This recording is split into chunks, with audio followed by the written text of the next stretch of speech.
новобаста аз оне ки тариқи барномаҳои қаблӣ пайваста аз боздошт ва ошкоршавии баъзе аз нафарони қалоб ки ба фолбинию сеҳргарӣ машғул гардидаву аз ҳисоби нафарони содаву гумроҳ ҷайби худро пур месозанд, гузоришҳо пахш намоем ҳам боз ёфт мешаванд нафарони хурофотпарасту гумроҳ ки назди чунин мардумфиребон мераванд.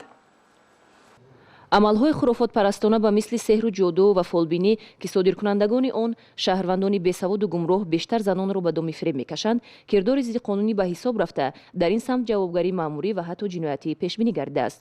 Вале то ҳанӯз дар ҷомеа чунин мардумфиребон сеҳргарӣ ва фолбиниро пешаи даромаднок барои худ интихоб намуда мехоҳанд аз ин ҳисоб зиндагии хешро пеш баранд. Раҷабова Марҳабо Табаровна низ аз ҷумлаи чунин мардумфиребон аст ки ба боварии шаҳрвандон даромада шахсони зиёдеро ба доми фиреб кашидааст. Номбурда сокини деҳаи Иттифоқи ноҳияи шаҳри Навбуда 48 сол дорад.